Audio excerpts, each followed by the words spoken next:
Bom, minha gente, muito boa noite a todos. Hoje nós vamos dar continuidade ao capítulo 7, né? As primeiras perseguições. No nosso encontro anterior, nós paramos para alguns, página 119, ou no parágrafo Pedro, João e Tiago agradeceram sensibilizados a carinhosa admoestação e o velho doutor regressou ao lar, etc, etc. Então, antes da gente enveredar propriamente pelo texto, para a gente recapitular, no nosso encontro anterior, a gente falou sobre as primeiras perseguições, né? E, na verdade, a visita que Gamaliel fez até a casa do caminho, que deixou Saulo de Tarso aterrado, né? Surpreso. Mas antes da gente voltar ao texto, eu sugeriria da gente falar um pouco sobre 3 menções de Atos, né, que a gente até colocou no grupo, porque assim, há algumas hipóteses. A primeira hipótese é que esses 3 textos de Atos se refiram a prisões e comparecimentos dos apóstolos aos sinédrios anteriores. Então a gente está falando de um fato novo que por algum motivo não foi reportado aqui em Paulo e Estevão, mas que existiu antes disso. Ou é uma outra forma de narrar aquilo que Emmanuel narrou, já que Atos foi escrito por Lucas, né? Então, aqui, de acordo com a visão, né, desse cristão.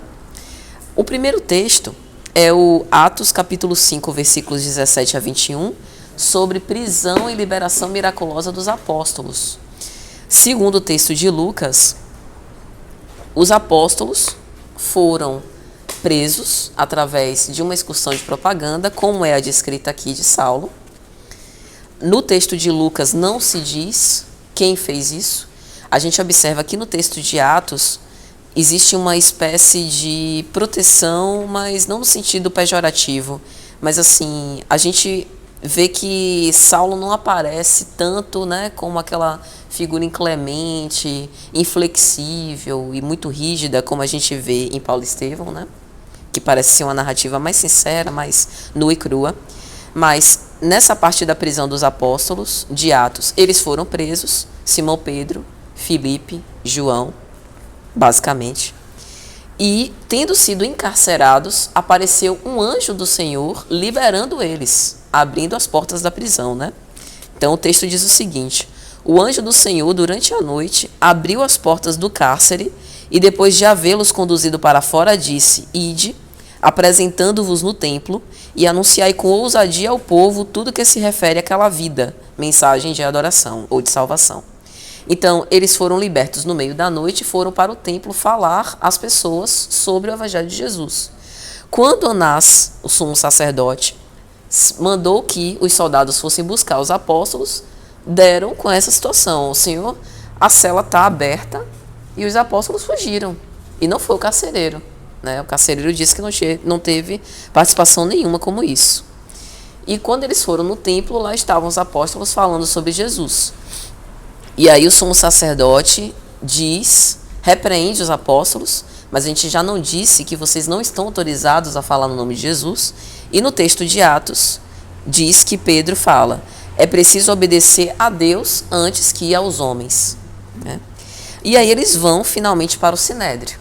E aí no texto de Atos aparece Gamaliel intercedendo a favor dos apóstolos, com um discurso semelhante ao discurso que a gente vai ver aqui, dizendo assim: deixai de ocupar-vos com estes homens, soltai-os, pois se o seu intento ou sua obra provém dos homens, destruir-se-á por si mesma.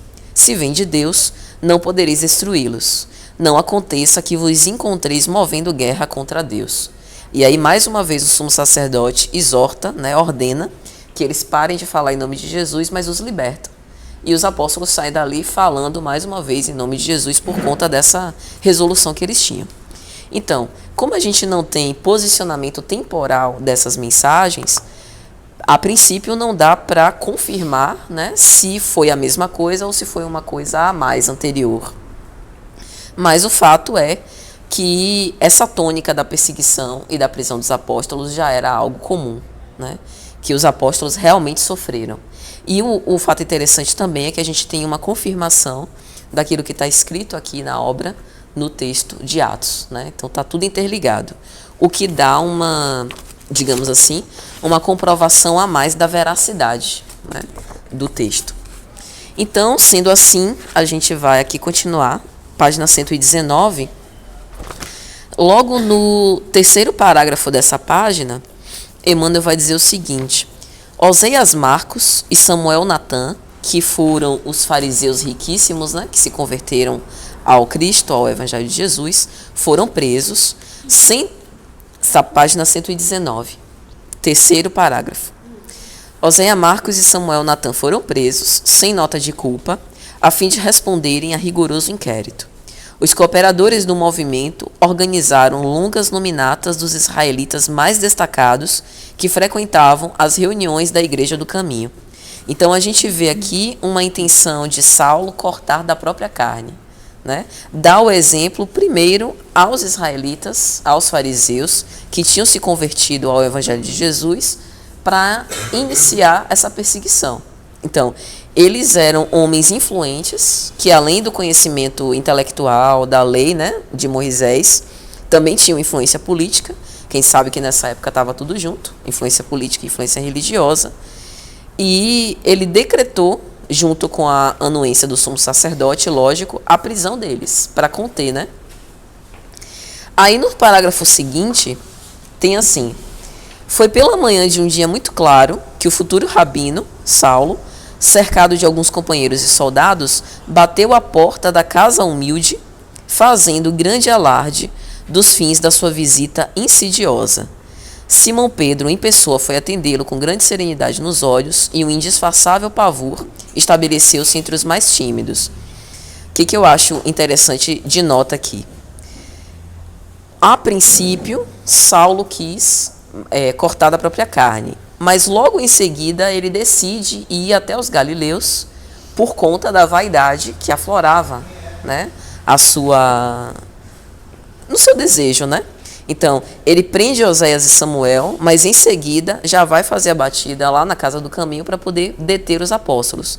Isso daqui é também uma estratégia política, porque como os apóstolos eles tinham um serviço de assistência, né, que auxiliavam muitas pessoas, como a gente vê no decorrer do texto, que gerava comoção por conta da prisão, né? Eram pessoas que eram muito queridas por aquela sociedade de doentes, de enfermos. E, além disso, elas tinham uma influência também sobre quem não era cristão, a ponto de efetuar as conversões dos fariseus. Outra coisa que chamou a atenção é o fato de Emmanuel ter utilizado a palavra insidiosa, quando ele se referiu à visita de Saulo. A gente se lembra que Saulo já visitou a casa do caminho, e quando ele fez essa visita, pelo menos a princípio, o objetivo dele era observar. Lembra quando ele foi com Sadoc? Visita insidiosa, a palavra insidiosa tem relação com armadilha, né? Com traição. Então, o fato de Saulo estar lá de novo, tendo sido muito bem recebido da primeira vez, é como se fosse uma traição à confiança dos galileus. Embora a gente saiba que os objetivos de Saulo também eram o imenso amor à lei que ele tinha, né?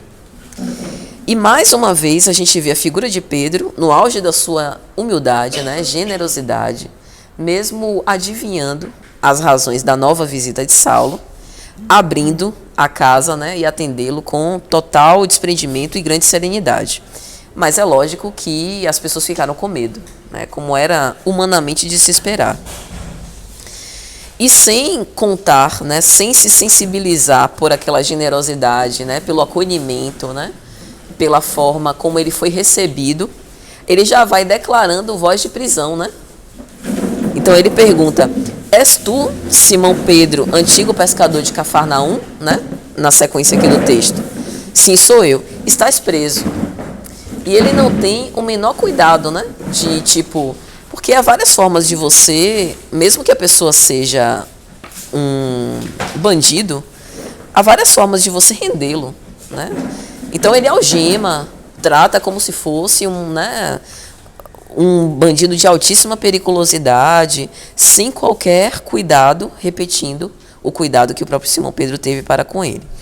E aí no penúltimo parágrafo dessa página 119, Emmanuel vai dizer assim: Pedro não opôs a mínima resistência. Impressionado com o temperamento pacífico que os continuadores do Nazareno testemunhavam sempre, Saulo objetou com escárnio: o mestre do caminho deve ter sido um alto modelo de inércia e covardia. Ainda não encontrei qualquer indício de dignidade nos seus discípulos, cujas faculdades de reação parecem mortas. Então a gente vê, primeiro, que aquilo o perturbava, né? Aquela serenidade mexia com ele. No fundo, ele queria descobrir de onde vinha aquela forma pacífica de conduzir um momento grave como aquele, né? E quanto mais ele utilizava da força, quanto mais ele era inflexível, mais amoroso, mais generosa era a resposta. E a forma como ele tinha de reagir era tentar satirizar, escarnecer, ridicularizar, para ver se a pessoa desequilibrava, né? Saía do prumo, mas não adiantava. E aí ele começa a atacar o próprio Cristo, né? A figura do Cristo. O mestre do caminho deve ter sido um alto modelo de inércia e covardia, dizendo que renúncia e abnegação era covardia e inércia, né? Inação. Que dignidade era violência. Exatamente. Aquela história do duelo, né? No Evangelho segundo o Espiritismo, no capítulo 12, Amai os vossos inimigos, tem uma mensagem que fala sobre o duelo, né? Que discorre justamente sobre isso. Arriscar os seus dias a ofender, a se defender, é perda de tempo. Justamente fazendo uma apologia ao comportamento de Simão. E aí eu faço uma pergunta. A gente sabe o que é o terrorismo, né? Que é aquele... Nem sempre o terrorismo usa da violência física. Às vezes é uma violência psicológica. Ameaça, né? Um clima de terror, né? De pânico nas pessoas, para desorganizar, né? Psiquicamente um ambiente ou um conjunto de pessoas. Saulo estava sendo terrorista aqui? Com que objetivo? Intimidar, desestabilizar, né? Agora veja que interessante, porque assim, o objetivo dele era desestabilizar por quê? Né? Por que que ele queria destruir? Porque é exatamente como Gamaliel, como está referido aqui no discurso de Gamaliel em Atos. Se esses homens são bandidos, né, feiticeiros, a máscara vai cair por ela mesma. Não vai precisar ação nenhuma, né? Mas se esses homens forem representantes de Deus, será um crime agir contra Deus. Então, assim, por que Saulo se incomodava tanto com aquilo, né? Visto que para eles eram feiticeiros vulgares e não iriam oferecer mal algum no sentido de não ter nenhuma força, não ter nenhuma ressonância com os desígnios. E aí, no segundo parágrafo da página 120, o próprio Simão Pedro vai responder a Saulo, né? Enganai-vos quando assim julgais a respeito da covardia. O discípulo do Evangelho é apenas inimigo do mal e na sua tarefa coloca o amor acima de todos os princípios. Então aqui ele dá um testemunho de que para ele não era covardia, porque era uma obstinação pacífica, um esforço ativo, né? E essa passagem, especialmente dele, me fez lembrar a oração de São Francisco, né? Amar mais que ser amado, compreender mais que ser compreendido, né? Que requer esse trabalho íntimo.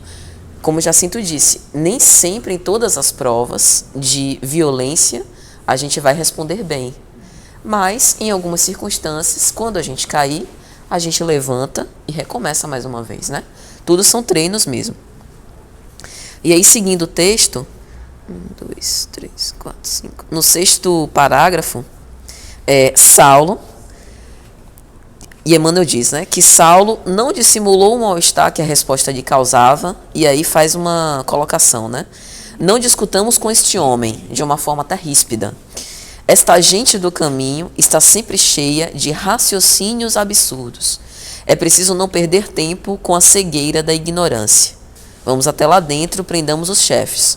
Os sequazes do carpinteiro hão de ser perseguidos até o fim. Mais uma vez, aquela coisa da ridicularização, né? Do outro, do seu opositor, para tentar desqualificar o discurso. A gente vê muito isso, né? No nosso dia a dia cotidiano. Isso, humilhando o outro.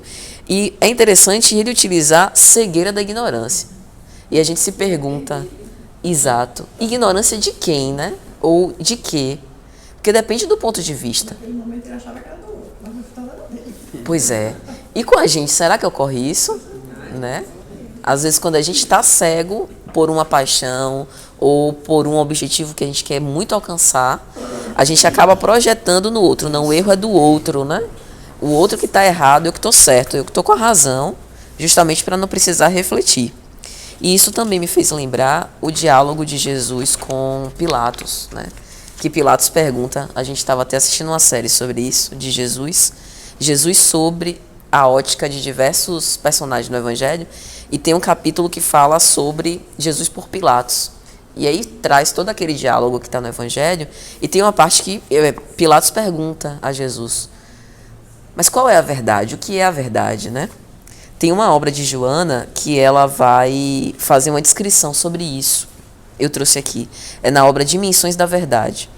Ela vai dizer, interrogado e ao debate convidado diretamente no pretório por Pilatos a respeito da verdade, Jesus circunvagou o olhar pela multidão próxima e fitou o atormentado questor, respondendo com serenidade, a verdade é o Pai que está nos céus. Encerrando o assunto, como a nos dizer da necessidade de fiscalizar com quem, em quais circunstâncias e com quais recursos nós deveremos explicar e esclarecer, principalmente evitando contendas. Que é exatamente o que a gente tem aqui, né?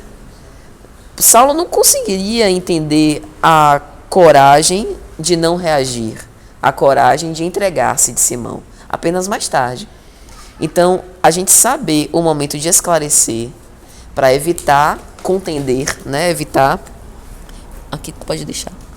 Evitar celeumas, como o próprio Estevão, como a gente já leu, quando ele viu que estava naquele bate e volta com Saulo, né? Ele, olha, eu falei conforme está no Evangelho, mas se você não pode me entender, minha tarefa terminou, com licença, e se retira. A gente também vê Simão Pedro fazendo isso, né? E isso daqui é uma grande sabedoria, né?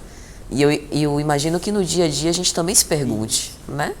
Qual é o ponto em que eu falo para esclarecer aquele que está cego, mas como é que eu sei se está na hora do cego ver? Porque fazer o cego ver de uma vez só não vai dar, né? É muita luz para quem está cego, então tem que ser aos poucos. Mas eu também não posso deixar aquele que eu vejo que está na cegueira daquela forma, né? Porque omitir-se também não é fazer caridade, né? Eu estou evitando de fazer o bem. Então qual é essa dose, né? É um desafio, é difícil. Primeiro dá o estilo, né? Tem a parte dos convites, mas também tem a parte daquela frase de Hipócrates, né? Pergunta antes de curar se a outra pessoa quer ser curado. Então, às vezes, a pessoa está calada, atormentada, e ela está esperando que você adivinhe a necessidade que ela tem de ajuda. E isso que é essa acessibilidade. Mas, às vezes, também a pessoa ainda está sofrendo, mas não caiu em si, não se deu conta. Então, ela vai negar os seus convites. Mas convidar, a exemplo de Jesus, é permitido, né? Pelo amor, né? Pela educação, respeitando. O que a gente não pode é querer violentar o outro, né? Fazer as coisas contra a vontade alheia. Aí, no parágrafo seguinte, Emmanuel vai narrar, né? De porta em porta, encontrava mendigos que o fitavam, tomados de espanto e amargura.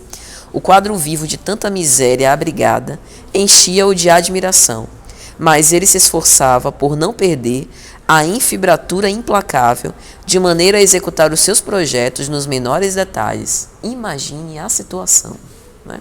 Porque os mendigos sabiam que, se os apóstolos fossem presos, quem ia ficar, né? Cuidando da estrutura, cuidando deles, além do amor, né? Do vínculo fraternal que eles tinham desenvolvido. A gente vê que eles consideravam Simão um pai espiritual deles, né? Então, para eles, a figura de Saulo naquele momento era odiosa. E a outra coisa que eu acho interessante é isso, né?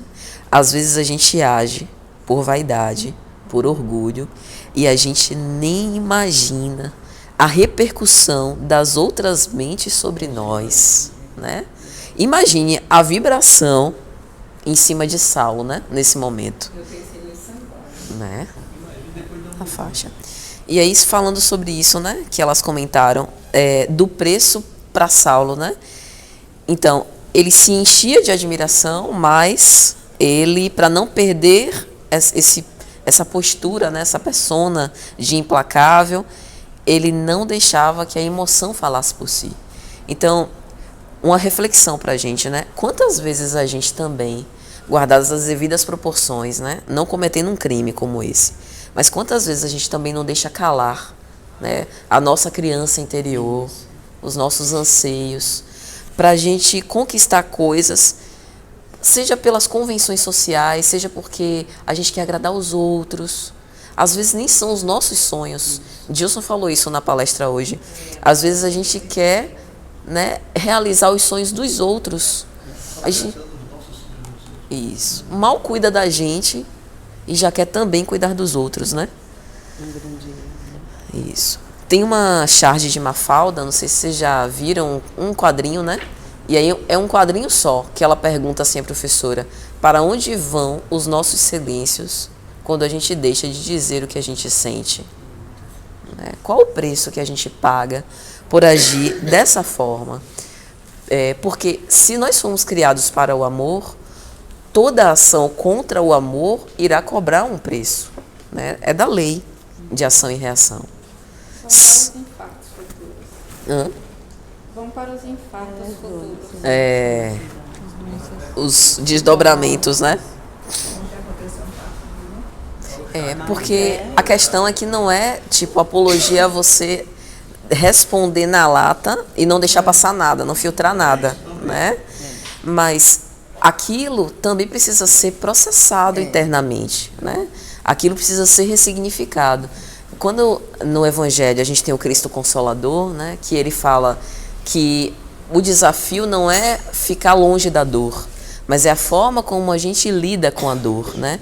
Então, a resiliência, nesse caso especialmente, quando eu percebo que o outro ainda é carecente da misericórdia, né? Ainda não consegue, ainda é ingrato, né? Ainda não consegue perceber que eu estou ali movido por uma ação sincera de querer ajudar. É pensar que ele vai descobrir isso mais tarde, né? E que a minha ação é de não desistir e de entender que perseverar faz parte do processo. Porque um dos dois vai precisar renunciar, né? É como em qualquer discussão.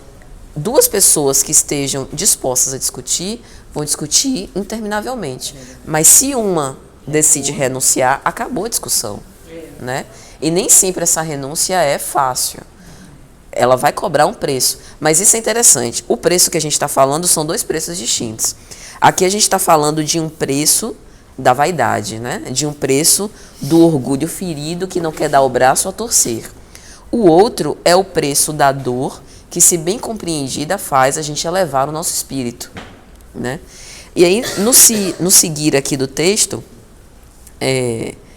Saulo começa a aprender mesmo, né? Então, ele já tinha aprendido Simão Pedro, e aí o próximo que ele prende é João. E aí ele vai dizer assim, Emmanuel: sentindo as mãos grosseiras do soldado, que ele aplicava as algemas, João ergueu os olhos ao alto e murmurou simplesmente: encomendo-me ao Cristo. Eu achei isso muito interessante. Por quê? Quando é que a gente se encomenda? Ou quando alguém encomenda o outro, né? Isso... Hã? Tem a encomenda quando vai para lá, né? Exatamente. Exato. Tem o encomendar tem dois sentidos. Encomendar, sei lá, um pedido, isso, material, e encomendar a alma. Então é até uma postura católica, né? De quando a pessoa está desencarnando, ora pela salvação, encomendando a alma a Deus, né? Então eu achei muito interessante João fazer isso ao Cristo, entregando mesmo nas mãos dele tudo que fosse acontecer. E aí em seguida foi atrás Saulo de Filipe e Tiago. E aí primeiro ele encontra Filipe, já no finalzinho da página 120. Mais alguns passos, e o primeiro foi encontrado facilmente. Filipe deixou-se algemar sem um protesto. Suas filhas o rodearam aflitas e chorosas. Coragem, filhas, disse ele sem temor. Acaso seríamos superiores a Jesus, que foi perseguido e crucificado pelos homens? Essas filhas de Filipe vão aparecer mais tarde na obra, com um papel muito especial, né? É interessante também o desprendimento de Filipe, assim como de João, assim como de Pedro, né? De entregar-se sem fazer nenhum tipo de reação. E o mais interessante é ele se lembrar que se nem o Cristo foi poupado, por que nós seríamos?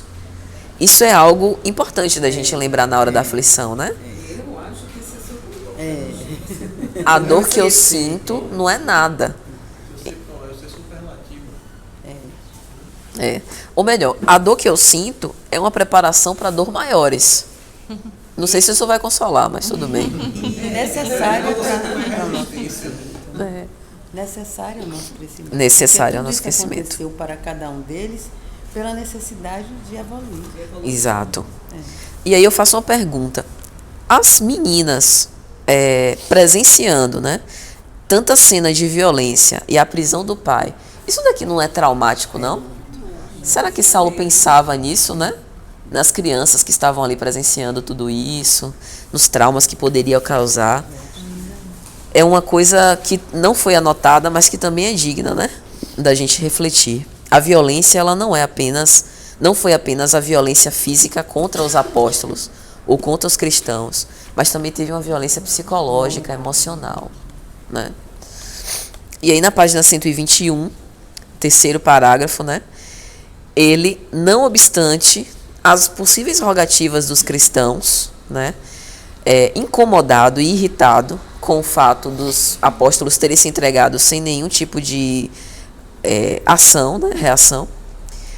Aí ele diz, né, afirma, nós havemos de ir até o fim. E isso causa espanto, né? Nada podia parar esse homem.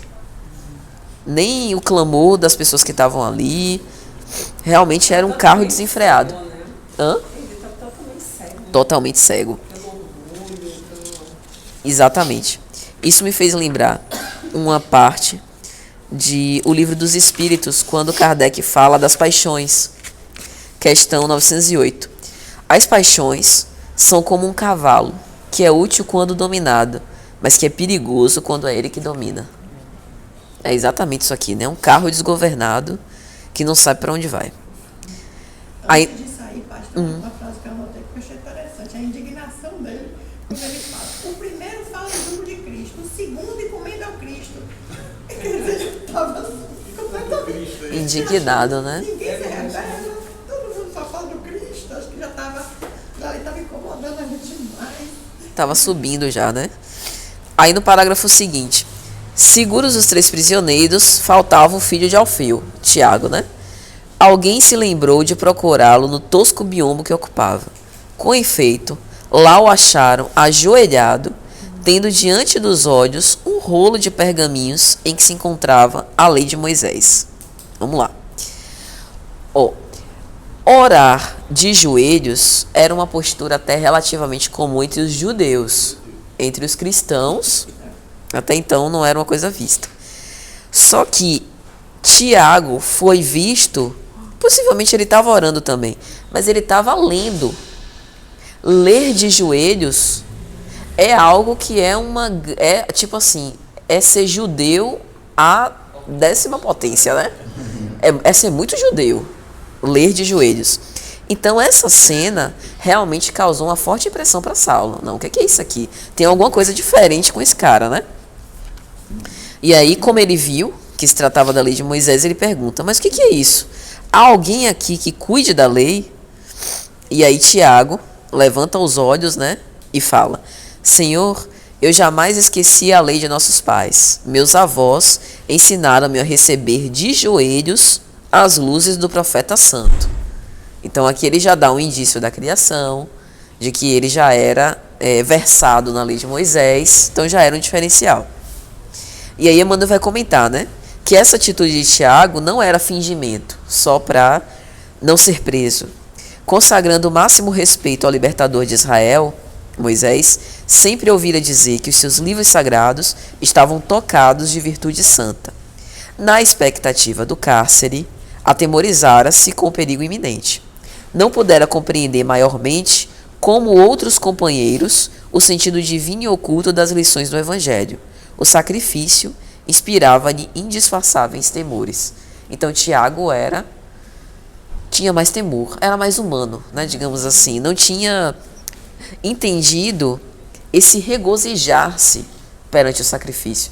Porque quando os apóstolos foram presos, e isso está em Atos, que foram flagiciados, açoitados, eles saíam cantando hosanas, né, agradecendo a Deus por serem dignos de ter sofrido martírio por amor ao nome do Cristo. Então Tiago, não obstante o amor realmente que ele tinha pela fé cristã, pelo Evangelho de Jesus, mas ele também não se sentia ainda pronto para isso. E é interessante que ele busca algumas justificativas, e ele se questiona, se todo mundo for preso, quem é que vai continuar? Ele sempre, no decurso do livro, mostra essa preocupação. É uma preocupação digna, louvável. Pedro também teve essa preocupação. Lá em Boa Nova, Humberto de Campos vai dizer que na negação, Pedro cria uma justificativa. Não, eu vou negar porque o Cristo vai ser preso e alguém vai precisar soltá-lo. Então eu tenho que me afastar da cena e tal. Não posso ser visto junto com ele ou como um dos seus apóstolos. Será que isso é uma justificativa que a gente dá para ficar em paz com a consciência? Ou é uma coisa... Apesar de Emmanuel dizer que não foi fingimento, mas me pareceu só uma atitude política na hora, uma atitude assim. Sim. Ele também pressionou bem, né? O próprio Pedro não fez nenhum tipo desse tipo. Naquele momento, como ele sabia que era importante, ele mostra de alguma forma que ele também cultuava as leis de Moisés e tudo. Naquele momento ele se colocou naquela posição para que ele não prendesse ele, ele ficasse. Se ele fosse pego de surpresa, isso é verdadeiro, mas ele ouviu o burburinho todo, a algazarra. Ele pensa sair para pegar ali, se ajoelhar e ficar esperando que alguém... Uma estratégia. Meio artificioso, né? Mas eu acho que Cristo perguntaria a ele sobre a fé dele. Porque em algumas passagens, quando Pedro também titubeia, né, nos momentos, ele pergunta, e sua fé? Acho que faltou alguém questioná-lo, e sua fé? Onde está a sua fé, né? Porque depois ele fala, talvez ele tenha enveredado para outro ramo, né, dos ensinamentos de Cristo. Ele tenha sido uma vertente. Ele fala na parte de... Ele ficou muito voltado para essa coisa do misticismo da forma. Do talismã. Porque ele vincula a salvação dele por ele estar lendo. E a partir daí é que ele começou a enveredar por esse caminho. Mas eu acho que faltou ele questionar, cadê minha fé? Mas eu acho que realmente faltou fé nesse momento, faltou. Se for comparar com João, mas Pedro também já estava, acho que já estava um pouco mais calejado, né? Pedro já estava mais... Mas Filipe também era novo e reagiu de outra forma. Ele diz aqui já na página 122, quando diz o filho de Alfeu, intimamente satisfeito com o resultado de sua iniciativa, quer dizer, parecendo mesmo que foi uma coisa premeditada. Isso. A seu ver, fora o código do judaísmo, o talismã que eu conservara em liberdade. Então não é fé porque ele dependia de algo externo, né, para se salvar. Ele era o dizer. Talvez não fosse fingimento de uma certa forma, porque ele acreditava nas leis de Moisés, né? Ele tinha essa convicção. Ele foi fingido porque ele acreditava. Mas naquele momento ali ele usou estratégia para poder. Vou tentar aqui para ver se eu me livro dessa. Ele é considerado um desertor?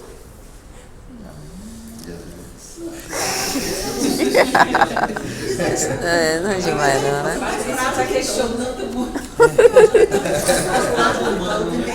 Humano, né?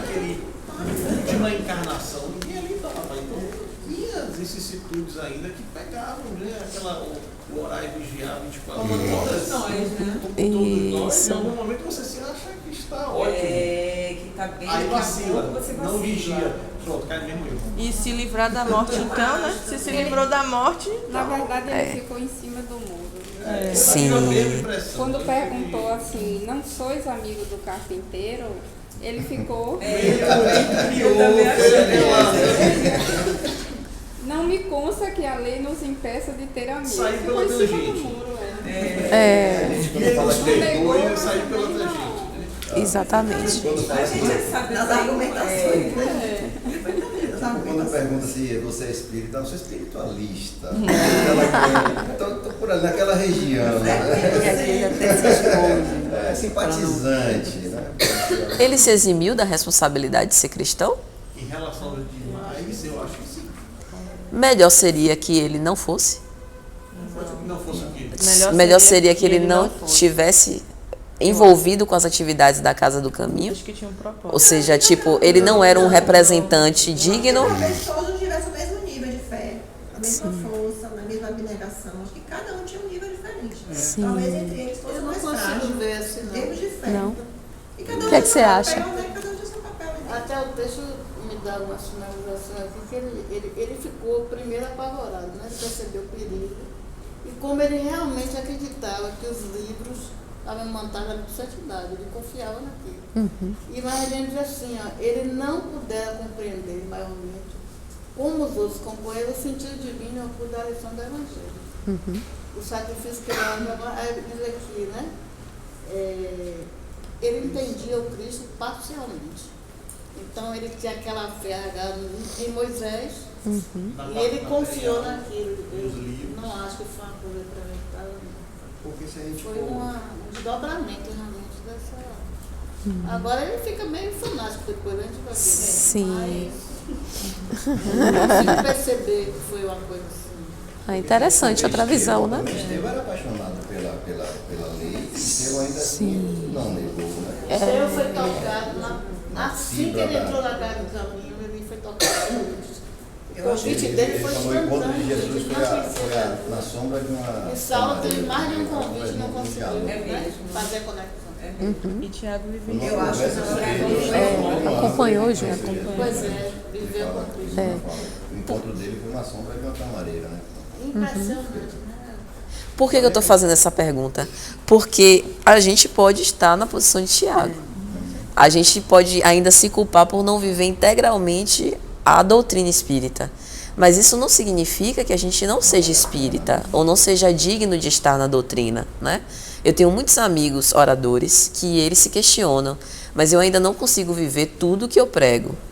É esperado, porque se conseguisse já estava em outro planeta. Cristo, né? Era o Cristo. Ou já estava melhorzinho. O esforço que você faz para você se melhorar. Exato. Mas eu acho que esse questionamento já é a evolução. Já é um indício, né? Já é uma coisa Isso. Então, assim, realmente, a gente vai ver o papel de Tiago se alargar ao longo do tempo. Cada um tem o seu papel, né? Não obstante a percepção limitada. A gente pode ser útil, né? Diga, Jorge. Interessante, já que a gente falou tanto de Tiago, que no livro Boa Nova fala que Tiago, que é esse Tiago, filho de Alfeu, ele é irmão de Judas Tadeu, né? E também irmão de Levi. E todos são primos de Mateus e primos de Jesus. Só para a gente ter na mente, né? Quando a gente fala assim, Levi era primo, pelo menos pelo livro Boa Nova, eles seriam primos de Jesus. Esse Tiago e marido de Maria Cleófas, né? Aquela que acompanhou até o último momento do Calvário. Então, Alfeu era o Cleófas, o mesmo Cleófas, né? De uma das Marias que acompanharam Jesus até o Calvário, e irmão de Judas Tadeu e de Levi, que foi Mateus. Só para isso. Tem uma ideia, né? Dos parentescos. Aí quando a gente começa a cruzar essas informações, tem lá em Boa Nova, que eles são primos, aqui já fala que Tiago é primo, é irmão de Levi, consequentemente, Mateus era primo de Jesus também. É interessante esse vínculo, né? Maria não é. Mateus era primo de Jesus. Maria publicano não era Era um primo. publicano. Não tinha ligação nenhuma. Pelos cruzamentos das informações, Pelo que eu já li. A gente pode consultar o texto, né? Depois a gente bota. É muito Tiago, é muito Mateus. É muito Tiago. Até hoje Não existe só um Tiago. para os Tiago, toda hora faz Parece com outra. eu estou falando que mais do que os espíritos maior tem que outro Tiago, o Tiago é irmão de João. E o irmão Mas ele não era filho de Zebedeu. Esse Tiago aqui, ao que consta, é Tiago menor. Menor, filho de Alfeu. Pronto. Então, Eu me lembro que uma vez eu estava falando com uma pessoa, falou, rapaz, quando você for aplicar para um emprego, diga que é noivo. Não diga que é noivo. Como é? Se você disser que é namorado, tal, noivo. Pode ser que quando é exigido muito no trabalho, você abandone e tal. Aí se você disser que é casado, tem filho, você vai sair muito do trabalho para cuidar dos filhos. O Mário é uma viagem, né, velho? Escolhe um noivo. Mário é uma viagem. Esse cara vai fazer tudo que você quiser para pagar as contas dele, para comprar o apartamento dele. O Sinédrio, Sabático, já sabia disso, que escolheu o cara certo. Quer dizer, apesar de ele estar fazendo abominações, é exatamente o que eles queriam. Ele estava cumprindo o papel que ele foi alugado para fazer. Ele foi empregado para fazer. Agora, ele recebeu advertências, que ele estava indo no caminho errado, então, e a gente encontra pessoas assim, a gente entrega a Deus, né? Deus educa também. Aí foi o que aconteceu. Exatamente. Posso colocar no grupo para essa pessoa? Pode. É uma boa. Ó, gente. Vamos lá. Aí no final da 121, indo para 122, tem esse diálogo, né? Que Tiago sai pela tangente. Mas não sois amigo do carpinteiro? Não me consta que a lei nos impeça de ter amigos. Nem que sim, nem que não, né? Mas que escolheis, a lei ou o evangelho? Qual dos dois aceitais em primeiro lugar? A lei é a primeira revelação divina, né? Diz Tiago com inteligência, exatamente. Então ele vai saindo.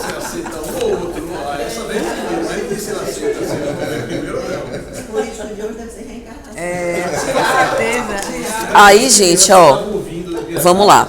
Aí eu peguei uma questão de O Livro dos Espíritos que fala sobre os talismãs. É sempre importante a gente pensar sobre isso, né?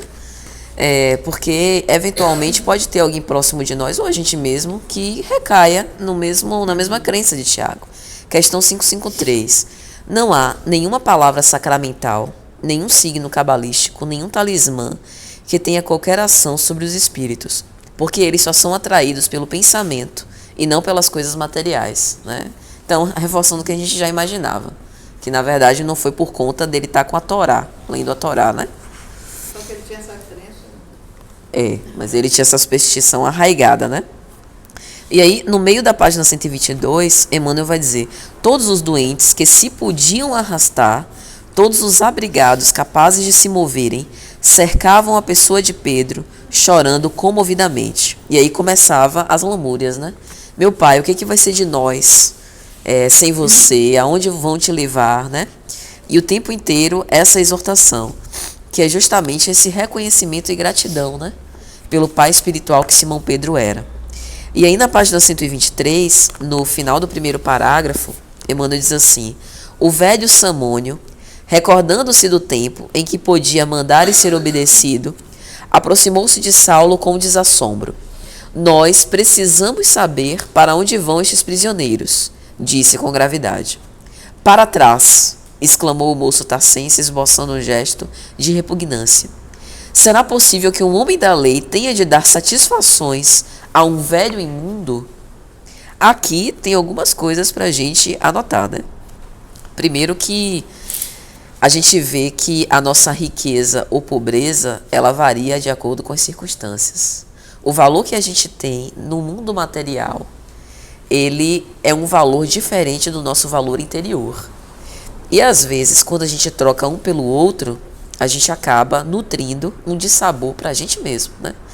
Veja como não deve ter sido difícil para Samônio, depois de ter estado entre a elite, né? Gozando de reconhecimento no povo, de ser um líder religioso respeitado, ouvir essa ignorância, falta de educação e humilhação de Saulo, né? Será possível que um homem da lei tenha de dar satisfações ao velho mundo? Ele também era um homem da lei, porque ele foi versado na lei, ele era doutor da lei, embora estivesse leproso. Então uma condição física não acabava com o valor que ele tem. Isso é interessante, porque às vezes o mundo vai contestar o valor que a gente tem. E se a gente colocar o valor que a gente tem na opinião alheia, a gente pode, inclusive, perder a nossa ligação e a nossa identidade. E aí a gente faz as coisas para agradar os outros, como o próprio Paulo disse depois nas suas epístolas, né? Se eu quisesse agradar aos homens, não seria servo do Cristo. Então essa reflexão é muito interessante e é uma grande prova. Você ter tido poder nas mãos e ter sido respeitado e agora ser alvo de desrespeito, né?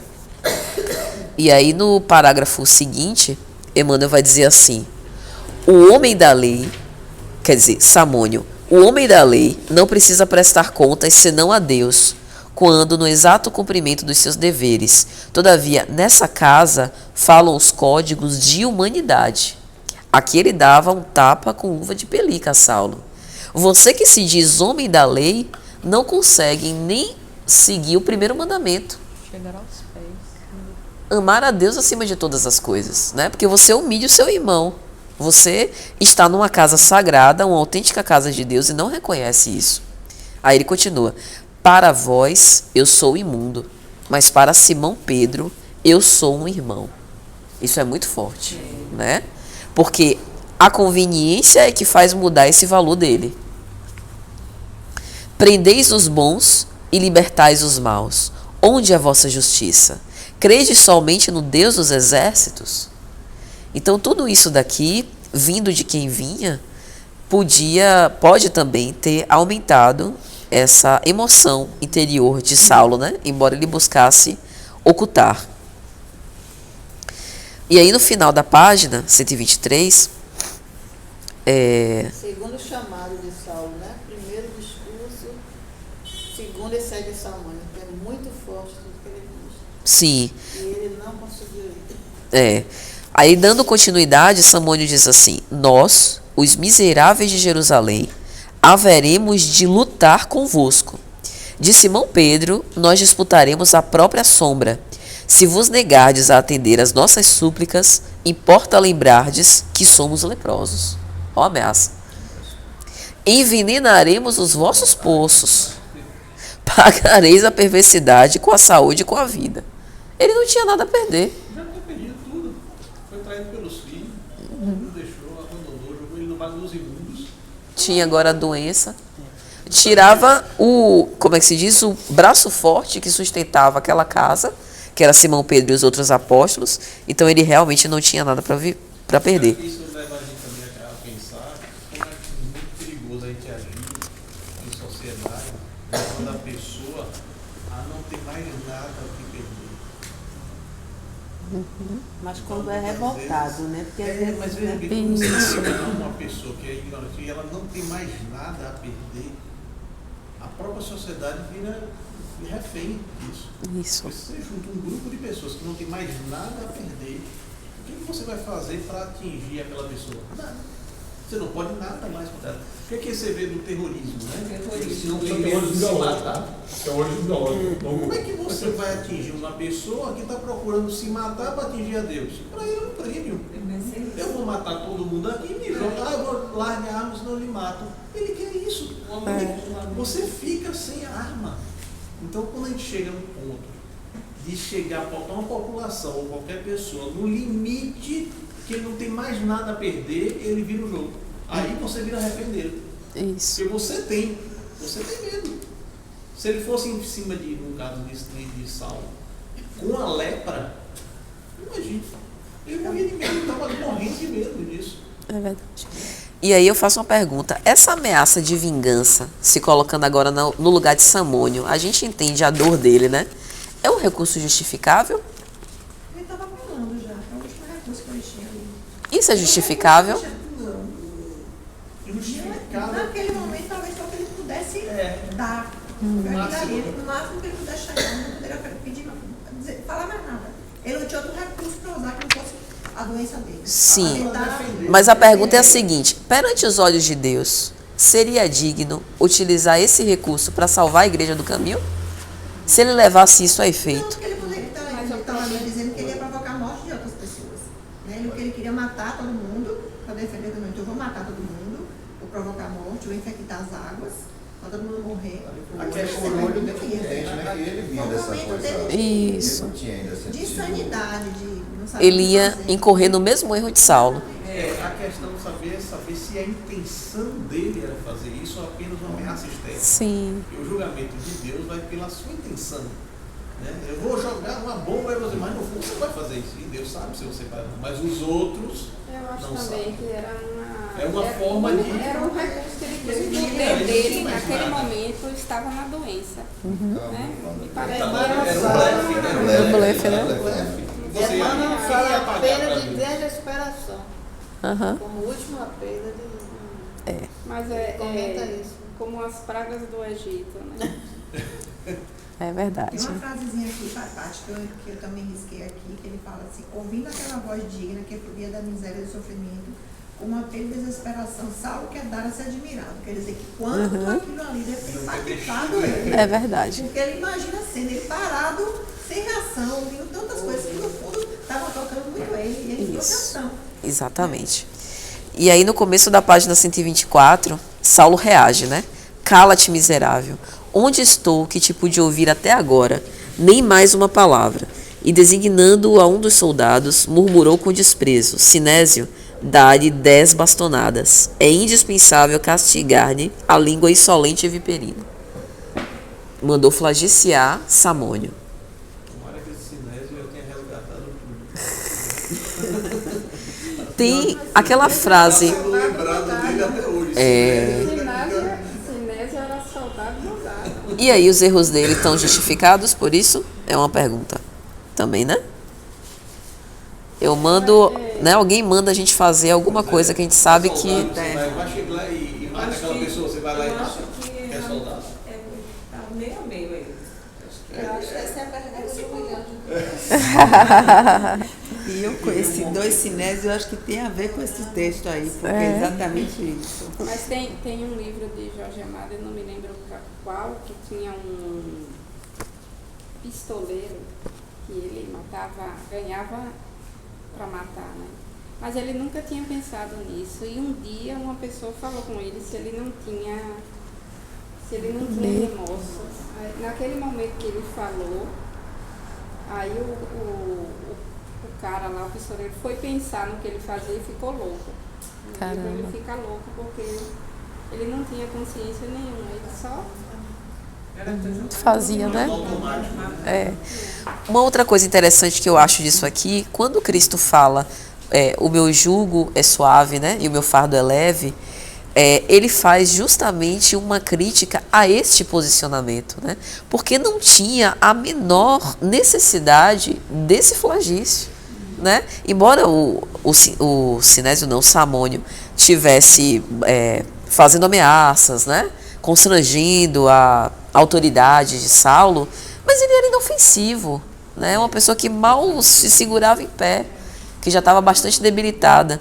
Mas Paty, eu acho que nesse momento que ele fala isso, foi o que ele podia fazer. Porque diante do que ele disse, mexeu tão profundamente com ele, e ele não respondia, ele se sentiu tão mexido que ele agora se arvorou da arrogância dele, de dizer, bata nele, eu não tenho o que responder, eu não tenho o que falar, porque no fundo o que ele estava dizendo é verdade. É verdade. Então ele mandou bater, porque era o que ele podia fazer naquela hora. Então, a única forma que ele estava... Podia responder, né? Eu acho que ele se sentiu vencido naquela hora e reagiu dessa forma. Como era Que nem o orgulhoso, esbofetear de Estevão, né? e como era orgulhoso, Que ele começa a não podia esbofetear. responder à altura, pelo verbo, ele resolveu pela dor. Mas o que Sinésio fez, Paulo também é corresponsável, né? Porque ele mandou. Sim. E tem uma frase aqui, antes mesmo, nos capítulos anteriores, que diz assim: durante o crime, tem um testemunho de amor, né? No resgate, alguma coisa assim nesse sentido. Então, o resgate de Sinésio, Paulo também tem uma corresponsabilidade nesse ponto. Verdade. Isso. E aí, no meio da página 124, Emmanuel diz assim: o próprio Saulo intimamente estava comovido. Entretanto, não desejava trair-se a si mesmo, deixando-se vencer pela emoção que o quadro lhe provocava. Então, toda aquela comoção, né? Das crianças perguntando: pai, como é que a gente vai ficar? E assim, eles foram presos e a coisa piorou ainda mais, porque como o Jobson falou, Paulo é responsável por essas prisões dos 4 apóstolos e por outras prisões que ele foi mandante, né? Então, no último parágrafo tem assim: numerosas prisões foram efetuadas. Na cidade, iniciara-se um êxodo de grandes proporções. Os amigos do caminho, com possibilidades financeiras, preferiam encetar vida nova na Idumeia ou na Arábia, na Cilícia ou na Síria.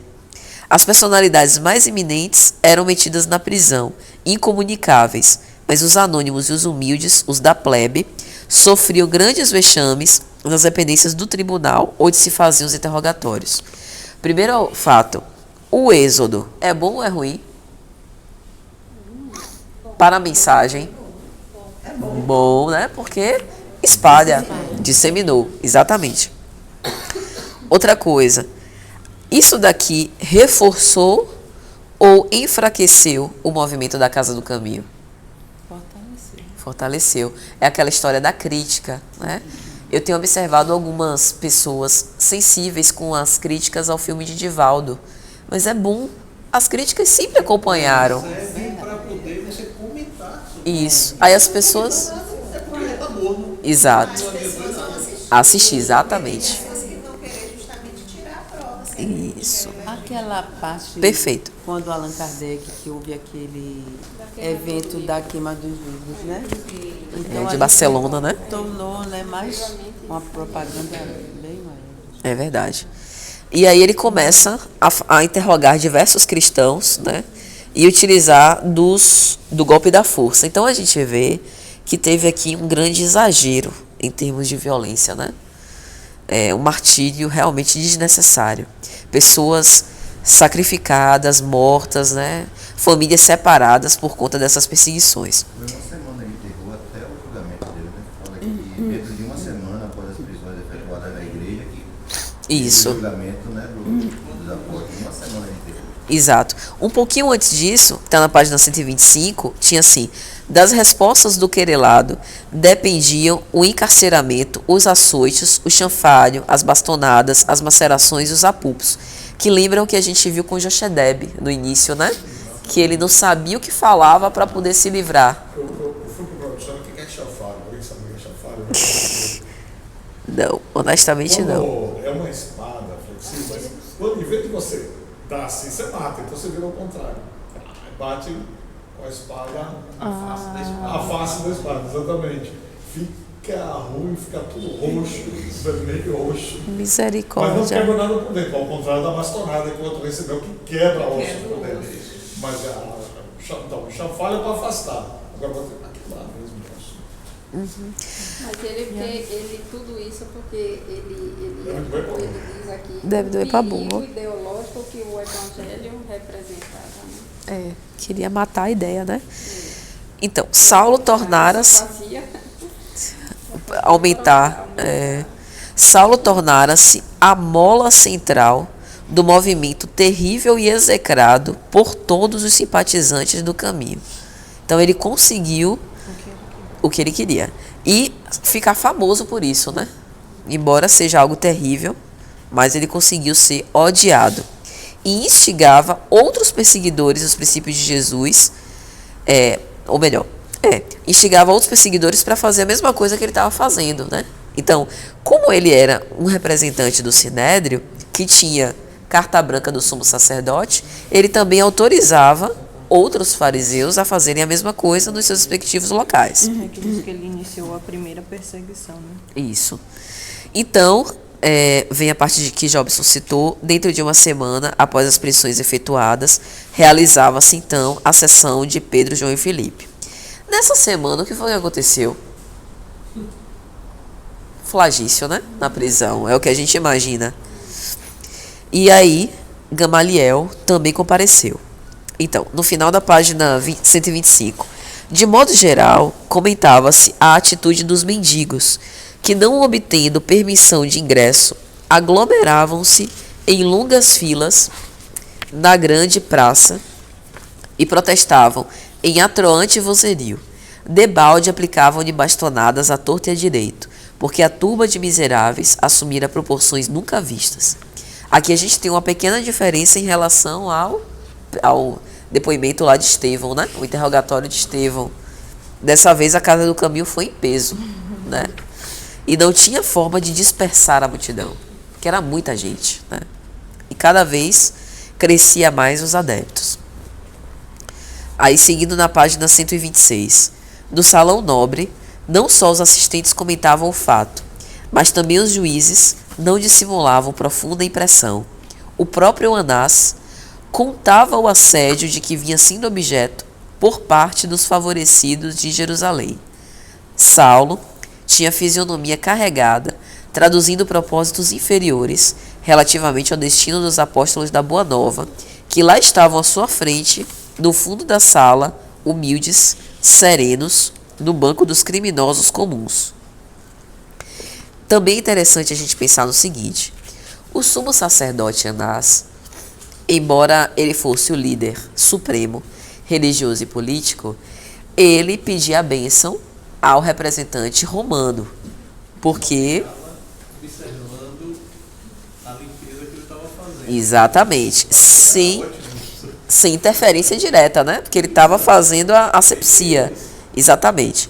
Só que Anás também não queria levar problema, porque como era uma região sitiada pelo Império Romano, aquilo que Anás não conseguisse resolver dentro dos limites ia ter que recorrer ao mais alto. E com isso ele perderia a autoridade. E perdendo a autoridade, o poder dele ia ficar enfraquecido e ele precisaria pedir favor à autoridade romana. Então, isso ajuda a explicar o porquê também dessa carta branca toda em relação a Saulo. Porque Saulo estava com sangue nos olhos e ia resolver em 2 tempos a situação para ele. Então, para ele também era conveniente, né? E eles queriam mesmo resolver o problema ali. Então, todo mundo estava engajado aí até as últimas consequências. Só que tinha Gamaliel e outros possíveis rabinos que também não fossem inclementes e inflexíveis como Saulo e companhia, né? E aí o que acontece? Gamaliel se aproxima ao sumo sacerdote com fabula, né? Tentando fazer aquela rede indireta, né? Por debaixo do pano. Vem cá, qual é a sentença proposta para os prisioneiros? E depois foi para Saulo. O que você está pensando em fazer? E aí no final da página... Está fazendo seu lobby. Fazendo lobby. Saulo, sendo ele galileus, não lhe será conferido o direito da palavra, de modo que eu deliberei a punição que lhes cabe. Vou propor a morte dos 3, com a de Estevão por apedrejamento. Simples assim. Tipo assim, isso é inegociável, né? E eu não aceito tolerância. E aí Gamaliel fica surpreso, Saulo tentando argumentar, e Gamaliel faz um pedido, né? Página 127. Entretanto, Saulo, eu devo invocar o ascendente que tenho em tua formação espiritual para defender estes homens da pena de morte. Aí, barrou, né? Quando eu li essa parte, eu fiquei pensando assim, onde estava Gamaliel no julgamento de Jesus? Ele não fala sobre isso, né? Até Anás, Caifás, certamente ele não estava com esse mesmo pensamento aqui, mas ele já era um doutor da lei bom, né? Ele tinha um coração, né? Boa colocação. Eu fiquei pensando, onde é que estava Gamaliel naquele... Gamaliel não era fariseu, né? Não era fariseu. Gamaliel. A gente podia pesquisar a biografia de Gamaliel, né? Para ver onde que ele estava na época da crucificação. Quando você vai examinando o evangelho desse Jesus, não é uma figura que chamava muita atenção dele. Uhum. Ele, a partir daí, é que ele vai começar a se inteirar de quem foi esse Jesus, esse evangelho, quando ele larga o cargo e vai para querer andar pelo deserto, acho que aí é que ele vai começar a ver quem era. Porque Jesus, se você for analisar, era mais um, que era o Salvador. Mas ele era conhecido porque tem Nicodemos. Lembra que Nicodemos foi falar? A gente podia ver até uma possível ligação de Nicodemos com Gamaliel, né? Porque Nicodemos era rabino. Era rabino. Eu não sei se é muita credibilidade daquele espírito de irmão José. Sabe o que irmão José tem uma obra da igreja de Nazaré que esse Gamaliel teria encontrado Jesus com 12 anos no templo. Foi mesmo? Naquela conversa tem uma igreja de Nazaré. Que o Hanan, encontra o menino Jesus, né, com 12 anos, faz algumas perguntas, e aí chama a atenção de Gamaliel. Então Gamaliel faz algumas perguntas de uma forma muito amistosa. Então ele já era um homem de meia idade, fala assim, um senhor de meia idade. Sim. Aqui ele já está bem velhinho, né? Então com 12 anos, Gamaliel já vivia ali no templo. Então, Há escritos que dizem que Hanã e Anás tratam-se da mesma pessoa. Há uma indicação nesse sentido. Bom, então, página 127. Saulo ficou lívido. Não se habituara a transigir nos seus conceitos e decisões. A sua vontade era sempre tirânica e inflexível. Mas Gamaliel fora de todos os tempos o seu melhor amigo. Então ele realmente, além da ascendência como tutor, tinha uma relação afetiva, né? Então ele não conseguia dizer, não é que não conseguia dizer não, mas ele se... Respeito, né? Uma relação de respeito. Exatamente. Ele se sentia influenciado realmente a repensar, né, o assunto. E aí Gamaliel, de uma forma muito tranquila e amistosa, né, fala com ele. Desculpa, Paty. Quando ele fala em invocar o ascendente, talvez até uma figura paterna na Sim, vida de... isso. Saulo já tinha saído da casa do pai, né, estava em Jerusalém. Muito novo. Muito talvez tenha ido novo. pra lá. Então, provavelmente, isso realmente tivesse muita repercussão, na vida dele, realmente. O segundo pai, né? E aí ele explica, ninguém mais do que eu conhece a generosidade do teu coração. Quando a gente quer pedir alguma coisa, em geral, a gente adoça primeiro, né? Eu sei que você é leal. São mais inteligentes, né, amiga?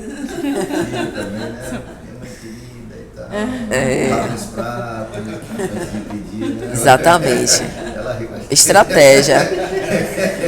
Já vai uma casa. E eu sou para amaciar, né? E eu sou o primeiro a reconhecer que as suas resoluções obedecem ao zelo na defesa dos nossos princípios. Mas o caminho, Saulo, parece ter uma grande finalidade na renovação dos nossos valores humanos e religiosos. E é interessante porque mais na frente, Emmanuel diz, né? O jovem doutor estava pálido, ouvindo tais conceitos que, a seu ver, eram positivo sinal de fraqueza. Positivo aqui não está no sentido de legal, né? Mas incontestável, né? Um sinal verdadeiro de fraqueza. Isso daqui quer dizer, né, que realmente a percepção de Saulo ainda não era uma percepção profunda. Ele era sincero no sentido de achar que aquele comportamento era covardia, né? Ele realmente ainda não conseguia compreender, como provavelmente Tiago também não, né? A coisa do sacrifício. E aí ele dá uma deixa. Tenciono retirar-me da vida pública em breves dias, a fim de tomar o caminho do deserto. Então isso também era uma forma de fazer uma compensação. Isso. Você faz, né, concede o meu pedido e saiba que no futuro não muito distante você tem uma possibilidade de ascensão aqui dentro. Nunca te pedi nada. Pois é. Não me suponhas mentalmente debilitado. A velhice do corpo não me apagou a capacidade de pensar e de discernir por mim mesmo. Né? E aí Saulo, página 128, confessa, né, exclama: a vossa revelação decepciona-me profundamente. Porque ouvi aquilo. Porque, veja só, se Saulo realmente era leal aos preceitos de Moisés e foi criado, né, educado por Gamaliel, Gamaliel era o maior representante para ele, né? A quem ele recorria em caso de dúvidas, era a referência maior. Então, ouvir que Gamaliel estava inclinado a compadecer-se pelos apóstolos, para ele era muito grave, né?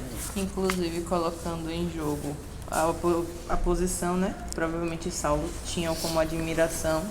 Ele coloca aquilo em risco por homens que não tinham nada a ver com o Sinédrio, com a...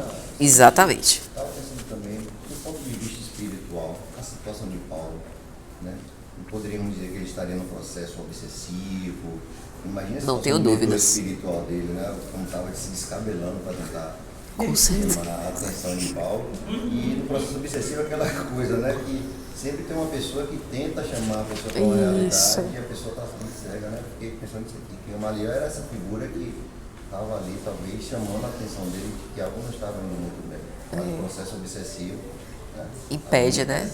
Parece a fascinação, né? A descrição da fascinação, que a pessoa fica cega e não ouve o erro. Apesar do respeito que ele tinha por Gamaliel, e seu preceptor dele, né? A figura máxima, mas o orgulho dele era tão grande que ele, em momento algum, parou para tentar analisar o porquê daquela postura de Gamaliel, já que ele foi instrutor dele. Por que você mudou? Uma pessoa com um pouco mais de senso, mais tranquila, ele E tudo bem não ouvir os outros, né? Mas por que não ouvir quem é o ápice para mim. Você vai parar agora e vai dizer o porquê dessa mudança. Não. Em momento algum. Achou ele de louco. Mas aí que Mas tá, eu acho aquela que coisa Gamaliel do orgulho. É isso, ele está no secou, nível tal. Secou total. Obsessivo aí, né? Estava na vaidade. A pessoa que você falou da fascinação, eu acredito que pode ser isso aí também. Mas eu acho também assim, Saulo já vinha num processo de completo, ele já vinha se sentindo tocado em vários momentos, pelas falas dos apóstolos, ou toda a situação vivida dentro da casa do caminho, tudo aquilo estava tocando ele. Ainda vem Gamaliel da última bordoada, então ele deve ter ficado numa situação de gente, o que está acontecendo aqui? Só eu no meio. Ele não estava acontecendo. Ele estava tendo uma guerra interna. Isso. Porque eu acho que ele respeitava Gamaliel, como discípulo de Gamaliel, ele deve ter absorvido muita coisa da amorosidade dele, do acolhimento dele. Ele deve ter passado isso para ele, com certeza. Entendeu? Ele deve ter ficado muito, tipo, e aí, o que está acontecendo? Acho que já ficou uma sementinha lá, mas se Gamaliel, que é o meu mestre, já leu o Evangelho, então eu tenho que procurar ver se aí não tem coisa boa mesmo. Só o orgulho dele que não levou ele a modificar esse pensamento, só isso, porque não é já dentro dele já tinha muita coisa. Ressonância. Aí ele pede, né? Deixa-os em paz, por amor aos nossos laços afetivos. Daqui a alguns dias não precisarás me conceder mais coisa alguma. Serás meu substituto neste cenáculo, porque tenciona abandonar a cidade em breves dias. Aí ele pergunta, mas e a minha autoridade? Como eu vou conciliar a indulgência com a necessidade de reprimir o mal? Né? Tem uma questão de O Livro dos Espíritos que fala sobre isso, né? Mais ou menos assim, questão 841. Se virdes propagar doutrinas perniciosas e você souber a verdade, é caridade você informar? E aí os espíritos respondem, sim, mas fazer pelo amor como Jesus, não pela violência. Se há alguma coisa que possa ser imposta, é o bem à fraternidade, mas não acreditamos que o meio de fazê-lo seja a violência, porque a convicção não se impõe. Que é justamente uma lição que mais tarde Saulo iria aprender. E a resposta de Gamaliel é muito interessante. Toda a autoridade é de Deus. Nós somos simples instrumentos, meu filho. Ninguém se diminuirá por ser bom e tolerante. Quanto à providência mais digna, cabível no caso, é conceder liberdade a todos eles.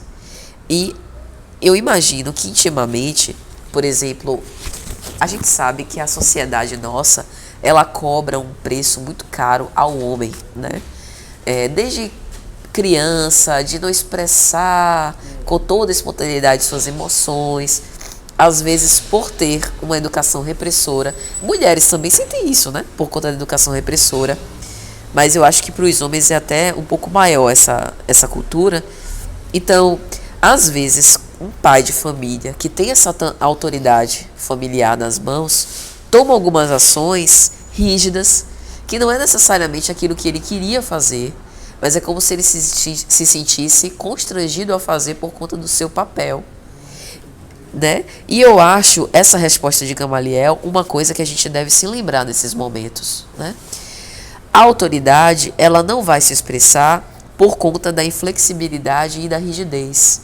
A gente educa, tudo bem que nem sempre a gente vai educar com palavras doces, mas a gente educa fazendo bem, compreendendo, né? Sendo bom e tolerante. Então isso daqui é bem interessante da gente pensar. E aí Saulo tenta fazer uma meia sola, né? Nem lá nem cá.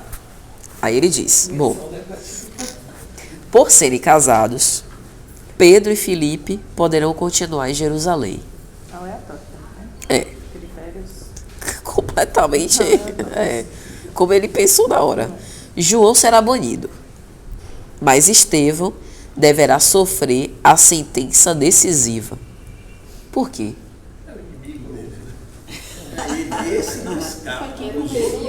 Entrou em confronto com ele, né?